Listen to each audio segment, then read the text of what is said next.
Hello, sippers. I'm Martia, I'm Demetrius. And I'm Renee.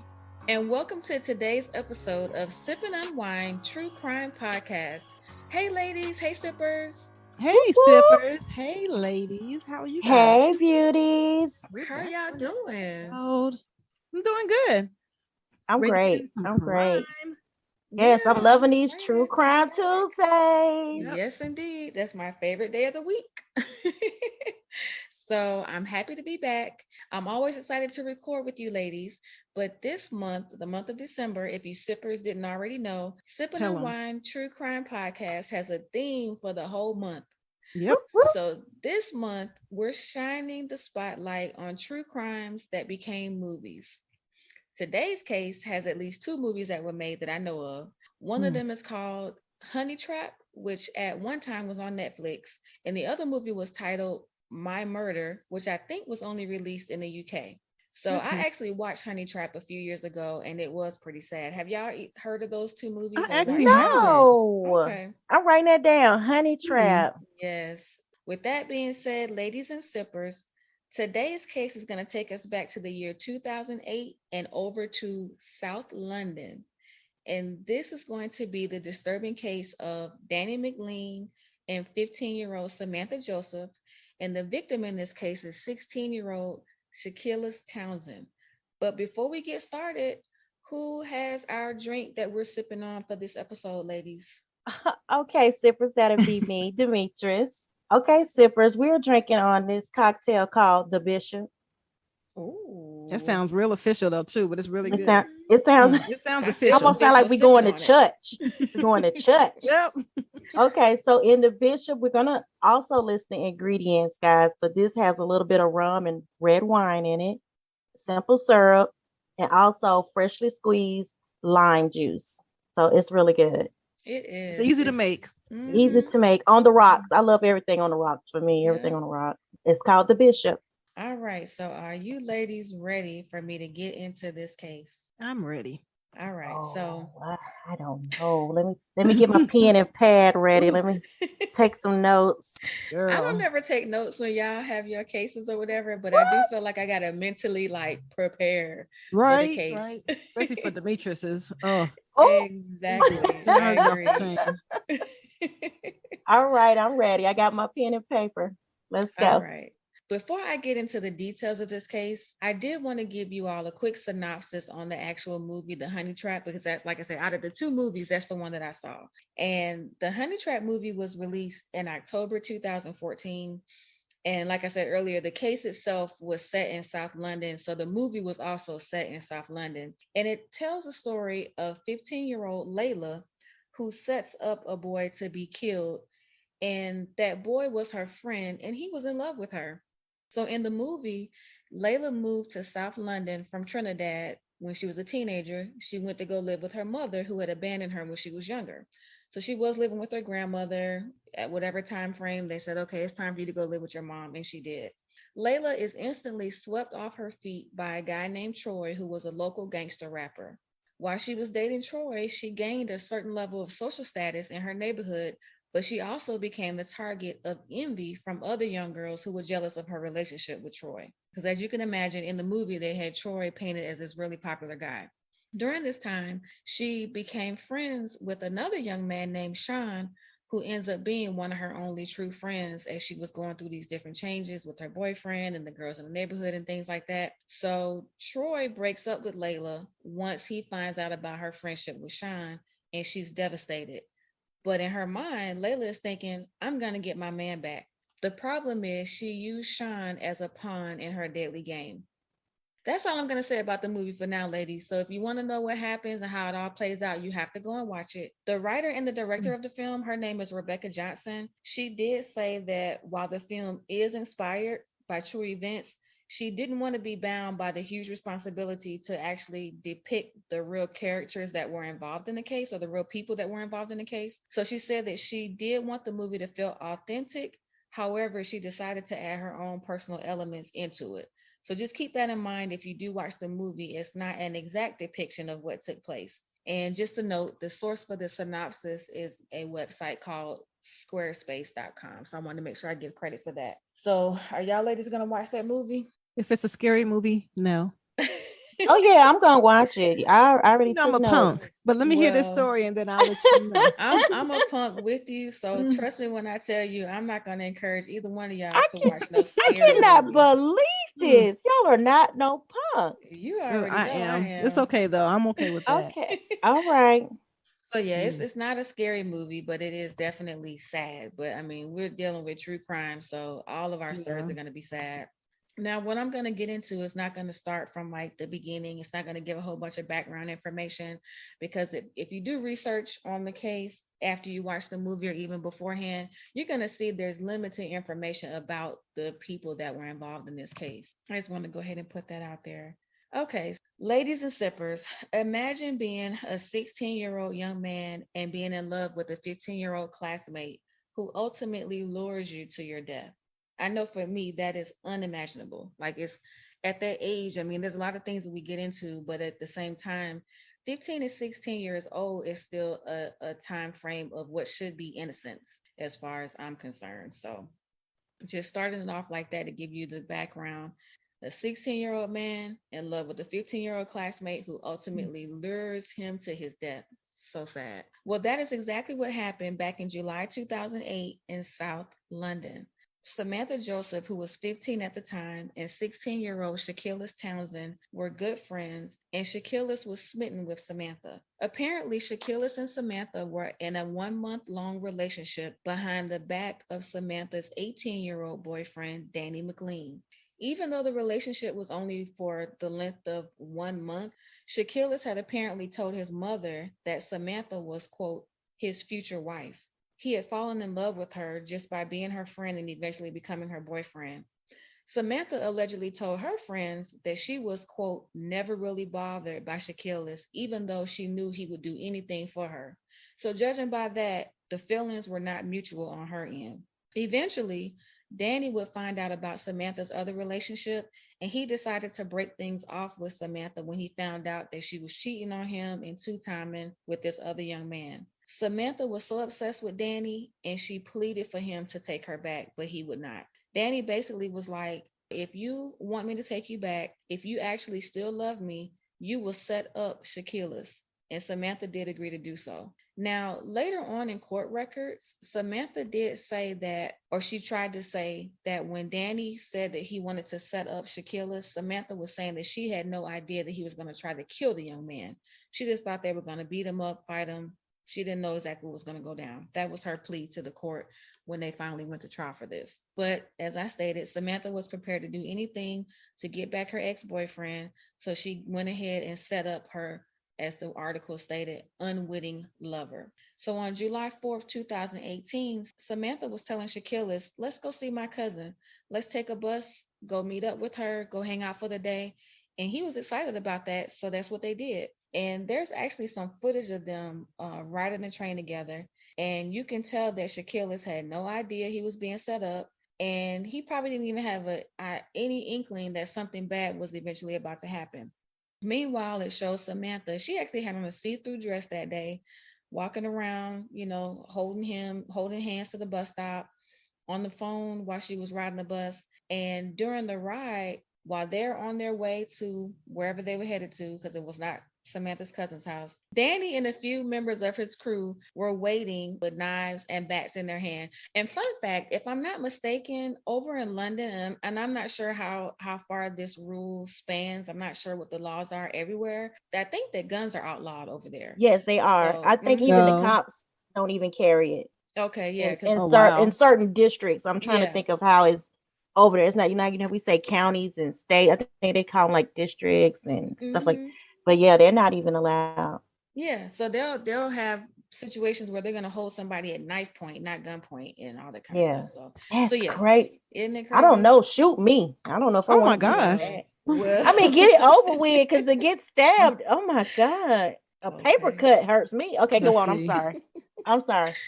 So yeah, so the young men, they were all dressed in hoodies and bandanas, and they were part of a gang called Shine My Nine. That was the name of their gang. So yeah, they were gangsters.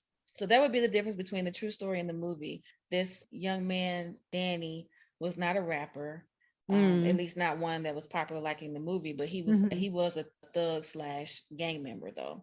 But Shine My So Nine. yeah, shine my nine Okay. while they're walking around with knives and Oh everything. But gosh. yeah, court records show that when Samantha and Shakilus arrived, the basically she led him down an alley, like a neighborhood alley. And when they went down the alley, he was attacked by the seven men. And the court records show that Danny, like I said, he had on his gang's trademark orange bandana across his face. He runs up to Shakilus. And again, he innocently was out with his girlfriend that day, thinking he's going to go meet some more of her family members. But instead, Danny goes up, stabs him with the knife, basically plunges it into Shakilus's chest and rakes Oh. it across his liver and twisting the blade. Like it was, in Oh my my God. Oh opinion, my God. See what I'm yes, saying? Oh. yes. Oh. In my opinion, it was serious overkill because Yeah. then as he's stabbing him, the other guys are coming up, beating him with the bat, kicking him. Oh Damn. my God. And there's several reports that say that this young man was stabbed up to 100 times. Like there's various reports on how many times he might have been stabbed, but one report said he was stabbed up to 100 times. Oh Oh, no. so disheartening. Neighbors in the area heard the commotion. They went over to the fight and were trying to, chase the teens away. And when they did, Shakilus was on the ground, basically bleeding to death, and he was sobbing, and he was quoted as saying, "Mummy, mummy, mummy, I don't want to die." The Oh my attackers had goodness. left him to die in the street. And as these neighbors were trying to get the ambulance to come and calling for help, witnesses say Samantha and Danny were walking off from the scene together, and she was carrying his hoodie and a cream colored handbag that was stained with some blood. And later on, she had went and confessed to some of her friends that she, in their slang talk, she said she agreed to get Shaki set. So I guess it's like I agreed to get him set up. She went and bragged to her friends Oh. about it. So Samantha and Danny Oh my also, goodness. yeah, they're walking away from the crime scene like they're leaving a date or whatever. Mm-hmm. And then later, Samantha and Danny would also go and wipe clean Shakilus's Bebo account. And Bebo was like a social media account back then. I guess it would be, you can compare it to maybe like an Oh. Instagram or a Facebook, but it Mm-hmm. was called Okay. Bebo. So they went in and erased that so they can try to get rid of any link between her and Shakilus.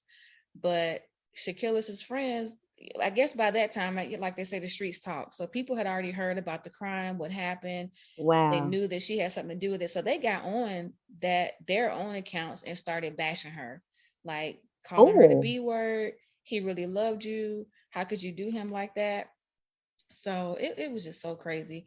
And by the time they were arrested, it was, let's see, it was 7 or 8 people total that were arrested. And I'll get to that part later. But I believe it was like 8 people that were arrested total, because it was Samantha was arrested, the boyfriend Danny was arrested, and about 6 other guys that were with Danny were arrested. And again, I just want to go back to the original reason why she set him up. It was because her boyfriend found out she was cheating on him. He's Okay. 18, by the way. Her boyfriend was older, 18 years old. And he was Okay. basically like, if you want to get me back, you need to set your Oh boy up. my gosh. And Wow. it didn't have anything to do with a robbery. She's 15 years old too. Like Mm-mm-mm. the ages are just really like getting me. The fact that she was 15, the Mm-hmm. other young Wow. man was 16, and then here it is, her 18-year-old boyfriend. And even though the 18-year-old was a couple of years older than her, you Wow. still got people Very. that's 18 that's in high Yeah. school if their birthday is later, whatever. So, Mm-hmm. right there together. So But it's very manipulative though. He. exactly Wow. right. So during the trial, Shakilis's mother said that her son was very popular and he always had girlfriends, but this girl Samantha was different. She said that her son really cared about her, and she just can't understand why that girl would have callously set him up and lured him to his death in the way that she did.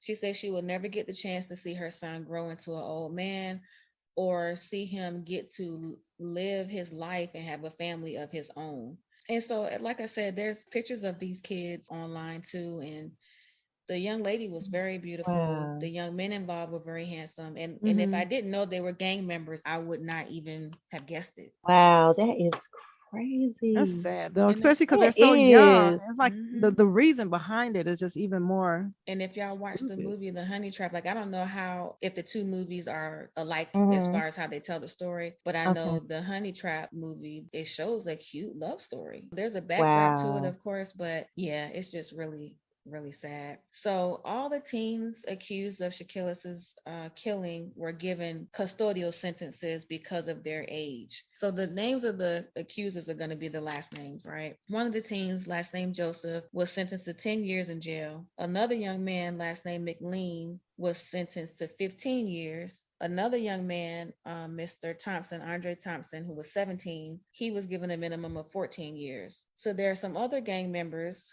Andre Hayes was 18, Terrell Ellis, 19, Don Carlos Ellis, 18, and Michael, I cannot pronounce his last name, they were 18. They were all given at least 12 years. Gosh, That's it just not don't. enough. I know they're young, but it just seems like that's not enough Mm-hmm. But the because you two, plan this out. Like, exactly. And so even though the main players were Danny and Samantha, now those two did get life sentences, but Okay. there's a twist to that one as well. But they both got life sentences. And Samantha tried to say, like I said earlier, that she didn't know that Danny was going to basically kill Shakilus, so she tried to get out of it that way. But they still gave her a life sentence because they feel like it wouldn't have happened if she didn't put everything, the wheels in Right. motion. Mm-hmm. Yeah. So Danny, he's still in prison. He is not a changed man. And I think back in, was it as of 2015? I can't remember the year, so don't quote me on that. But he had an Instagram account where he was getting on that Instagram dressed from polo head to toe, taking pictures. He was showing the food in prison, talking about the food isn't bad. It's not too terrible up in here. He is tatted, like from, he had a picture with his shirt off. He's got two full sleeves and tatted from chest to Oh stomach. wow. I mean, he is just in there, still the gangster now that he was back when this crime happened. So oh my God, he's like what? so yeah, so people were in an uproar. Some of the family members of the young man who got killed, and they were Yeah. complaining. So he did, the Instagram page did get shut down, and I'm not sure what all he's up to now. But as far as I looked on there and the research goes, he is still locked up. However, Miss Samantha, she was released from prison after serving a 10-year sentence. So her release followed a hearing in prison, and the parole board decision was made based on the fact that they didn't feel like she would be a significant risk to the public. So when they looked at, Um, isn't that crazy? So they looked at everything, including the evidence and how she behaved in prison, and they felt like releasing her, she would not be a threat to anyone. But she was immediately Man. sent back to Trinidad, the Caribbean island where she was Yeah. originally Like you born. got to get the hell up out of here. Yeah, so they sent her wow. back. Yeah. And also, Wow. so all the other guys, they served their sentences or they're serving their full sentences. But in Mm-hmm. 2017, another young man, Andre Thompson, who was one of the gang members that was found guilty, he had his jail term cut by a judge, but it was only cut short. I don't want to minimize it, but it was cut short by like 9 months. So he did serve most of his time, which is supposed to have been 14 years. So by the time he was 25, he got out a few months early because they said that he put his past life of being in a gang behind him. He Wow. even, yeah, so instead of serving 14 years, he served 13. And they also gave him credit because he reformed himself, got educated while he was locked up. And he also was on like some kind of gang reform movement while he was in jail or in prison. But oh my goodness, such a tragic It is, case. especially because they're so young. It just makes Mhm. it even. Because I mean, guess when you're doing that, you don't have any kind of concept of or value life like that. Yeah, just Exactly. Like you senseless. do that Like that for a was boy. Like you senseless. did that for a boy who ain't even around now. You know. Exactly. Yes. It's so And sad. then look at them. They couldn't even continue a relationship. You both Yeah. Like y'all murdered ain't even someone. together, Like, so it's not yeah. even. So what was the point? And then at 15, it's kind of like, I know that she fell in love and everything like that, but, and she said she didn't know that he was going to kill the young man, but to Yeah. even Okay. go along with setting him up, because like I said, it was no reason. Yeah. They didn't say, let me get him because he always has money. Let me get him because of his shoe. It was none of that, Yeah, I you believe know? she knew that what he was gonna do because I'm sure he Hmm. probably said it to her. Right. Wow. Exactly. So yeah, that is the disturbing case of Danny McLean and Samantha Joseph. I do have Mhm. one question. I just want you guys' opinion about it because, like I said, I had mixed Mm-hmm. opinions on how I felt about the people involved because they were so young. And I know we've covered cases where people were young when they committed crimes in some of our other cases. So with this one, though, I just was like 15 and she got life. And I almost said, I thought to myself, I wanted her to like stay in jail for her whole life sentence. Mhm. So, do you all agree with the whole custodial sentencing thing? Because even though this is in a whole nother country, I know that the United States has their limits too. Like if you get convicted for a crime and you're 12 or 13 Mm-hmm. years old, you may not get that same heavy sentence if you were Yeah. to commit that same crime as an adult. So, what do y'all think about that? Like, how do y'all feel about her getting out after just 10 years? I think she should serve almost like I don't know if she should say life, but she needed way more time than that. That's what I think too. But She Yeah. she needed got out more at time than 25 that. years old. Like you Yeah. still got a whole lot of life ahead of you, but this young man is And then you gone. walked away from the crime scene with no compassion, no regret, Right. no Like let remorse. me hold your hoodie. We just left out Yeah. of a date. Like that just Yeah. the vibes Yeah, on you that had is just no so remorse for crazy. any of your actions. Because if you did, you would have been like, why did you do that? Even if it was a setup, like, why didn't you even react that way?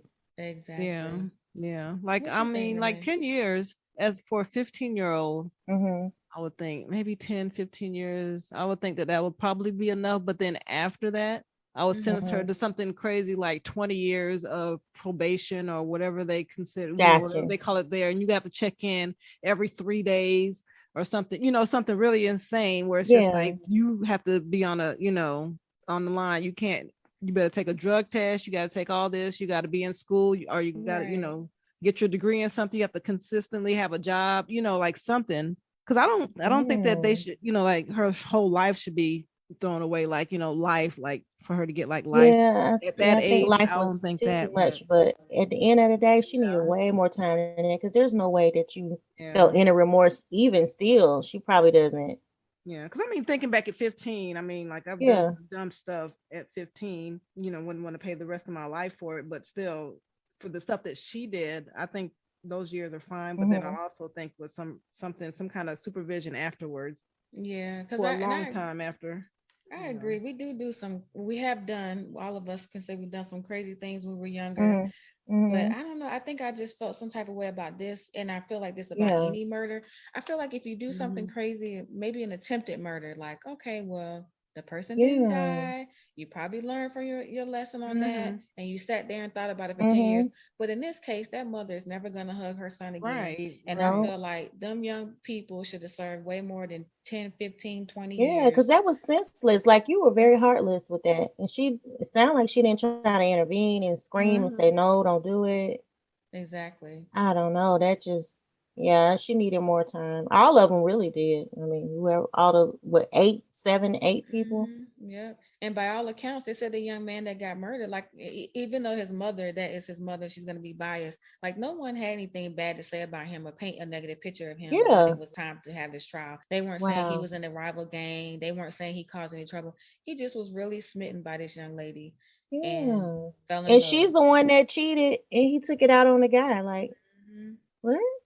I guess. Wasn't Exactly. it that story like she saw somebody else or was, Like she was basically, I guess the yeah. boyfriend was kind of like, getting on her nerves or Mhm. whatever.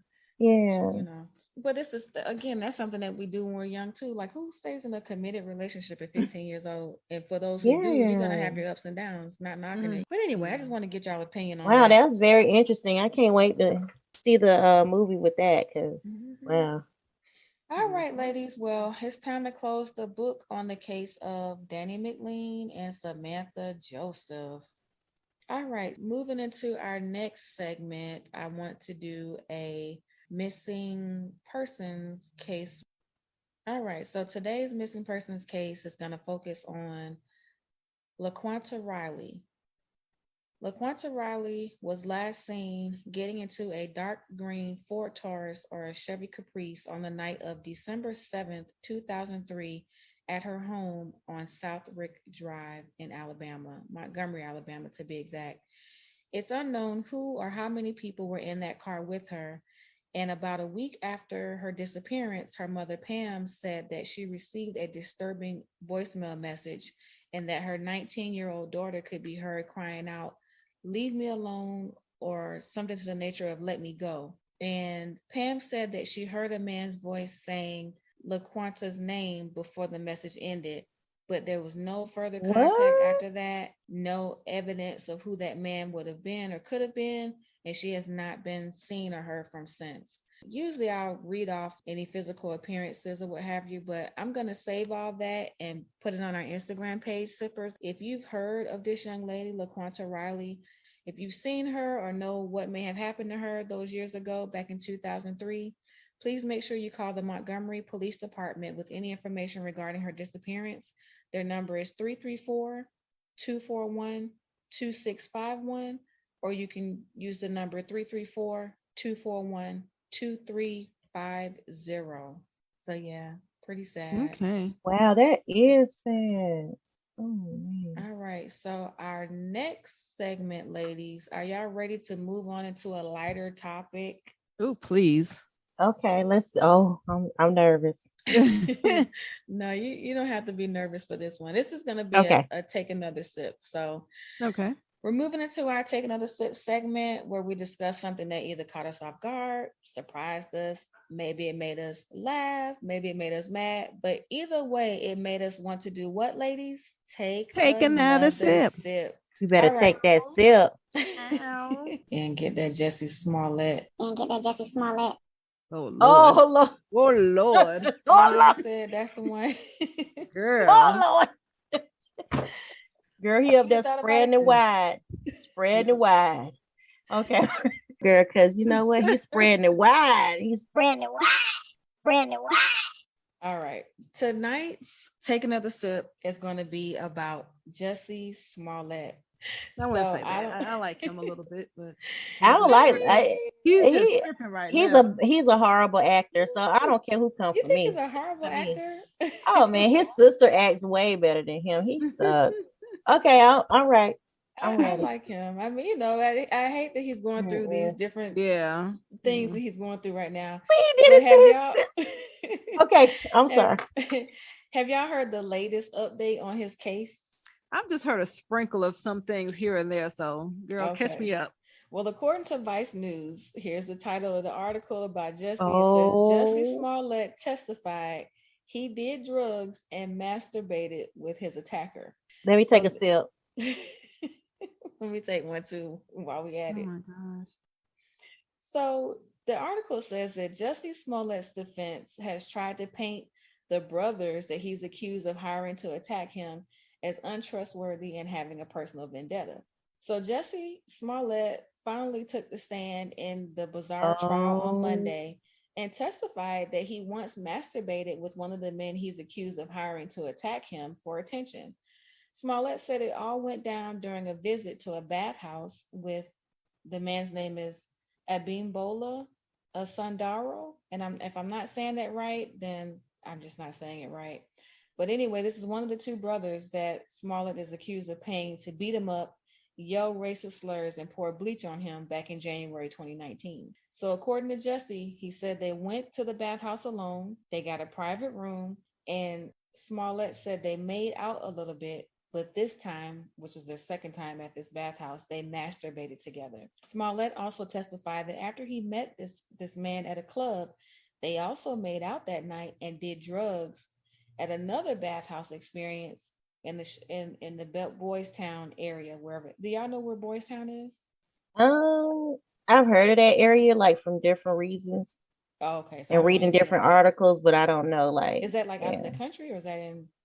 Is that in Chicago? It's in Chicago. Mm-hmm. Okay, so the Boys Town area. The ex-Empire star's testimony is built on the defense's line of questioning last week, when one attorney basically was asking Smollett and one of the guys different questions about if they ever dated. And initially Smollett was saying yes, they did date, but a Sundaro said that they never dated. So I guess they were kind of going back and forth on that relationship. Because I was kind of wondering what would make him confess that. Know they didn't date. They were just hooching. But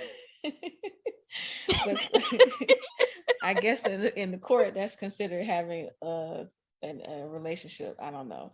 But Smollett, who pleaded guilty to 6 counts of disorderly conduct, is accused of orchestrating his own attack and roping in the brothers because he was upset at how the show Empire had handled a threatening letter he received at the studio. But Smollett has repeatedly maintained that the attack was no hoax, and he still maintained that on the stand. And his attorneys are still trying to say that those brothers are untrustworthy. So anyway, there's a little bit more to the article here that I won't get into because, I mean, the main thing that got me was this alleged relationship. So I'm confused on that, though. I mean, maybe y'all can help me. So they know that the brothers are the ones who did this to Jesse, right? Right. And he's admitting to a relationship with them, with one of them, or both of them. One of them, I don't know. Yeah, well, one but of them. He's still saying that this was a real attack, that people beat him up and called him a nigger or whatever. And because how do you say that's no hoax? But it is a hoax. Right. If you knew them, if it was planned out, it's a hoax. Yeah. And even if you didn't plan it, if it's somebody you knew and you had relations with, or you did whatever, it's still not like a random attack and like a racially motivated attack. So exactly. I'm confused that like it'll and just and he's still sticking to his story. He's sticking to his story. How bold is that? These guys are not just black, they're I think they're African, so it's like everybody knows they weren't white at all. Right. And then I didn't know these brothers got some dark melanin. Okay. I wasn't gonna go there, but that is true. I'm gonna say it. Let's keep it real because I follow courts. This is some dark melanin brothers. And I didn't know this, but I guess a few days before the actual attack, back when it happened, Jesse and these guys were driving around, and they were seen driving around a few days before the attack. But Jesse was like, well, they were just driving around smoking blunts.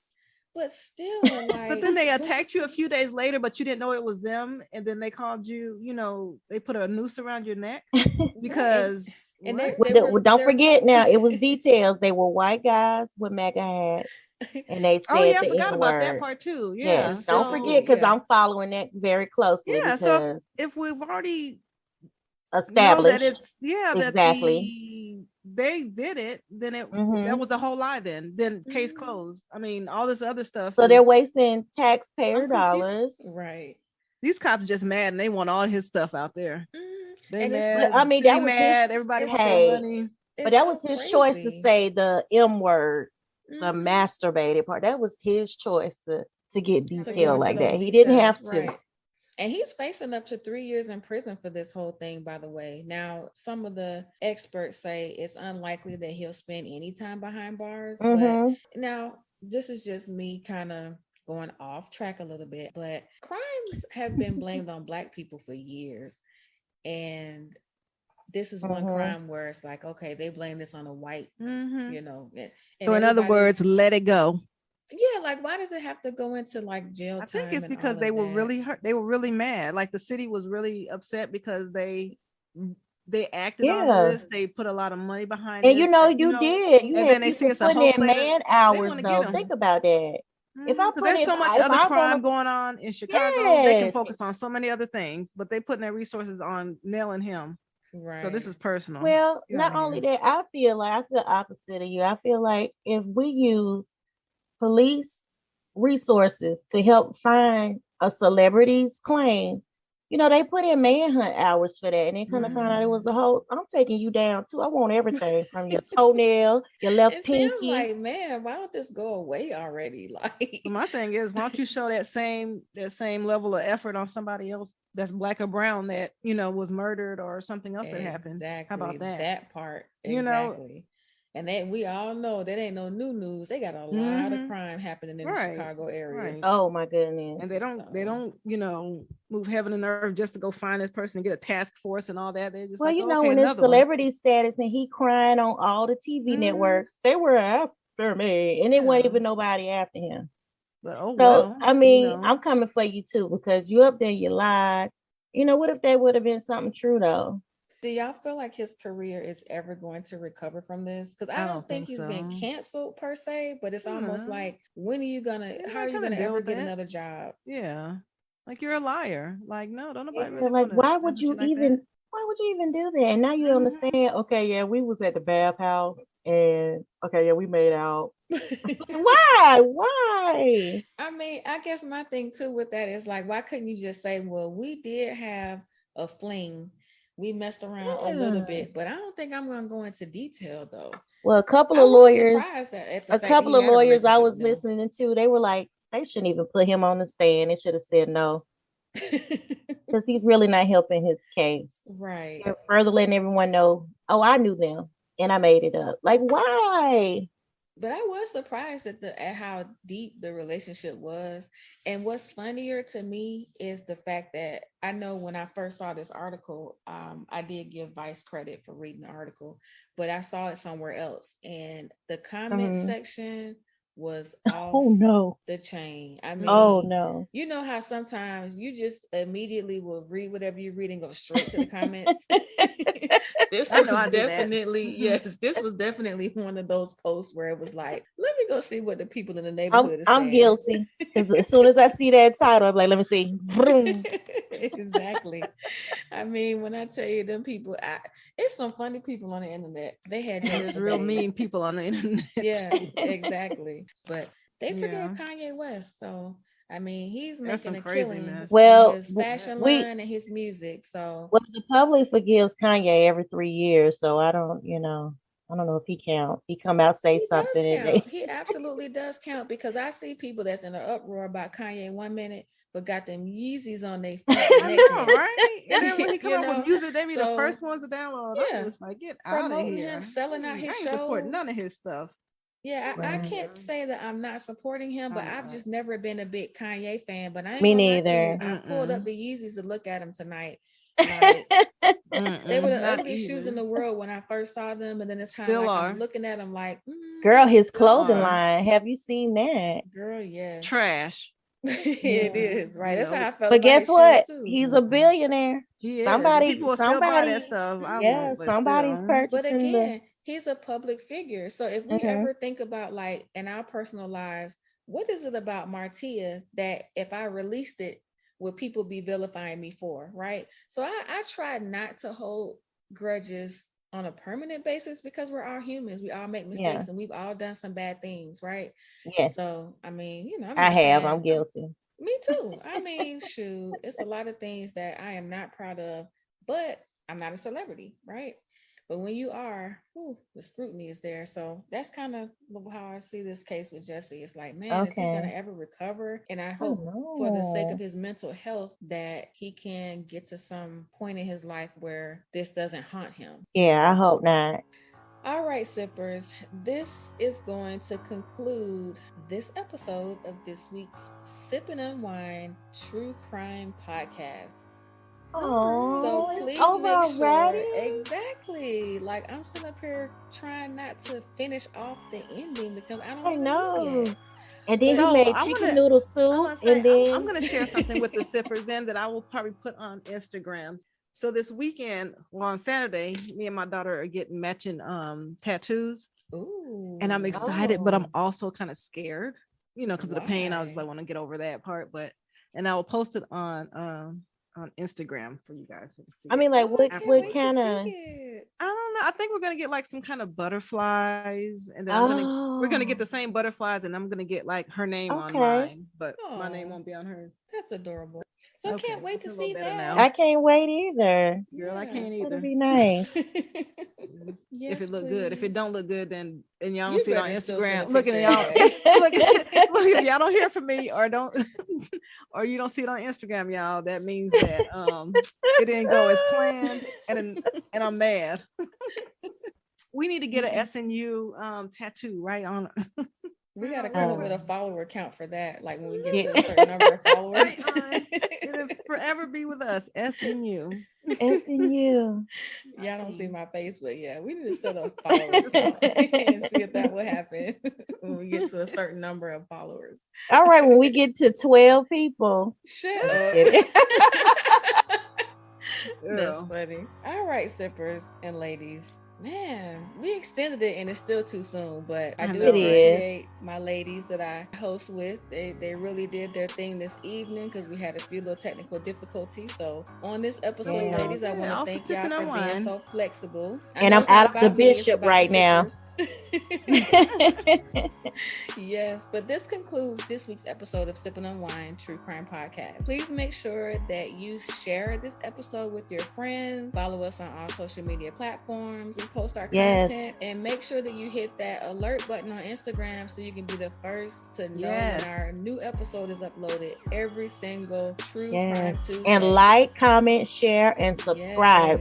All right, ladies, it's been fun tonight. Bye, ladies. Bye, sippers. All right. Bye, ladies. Bye, ladies. Bye.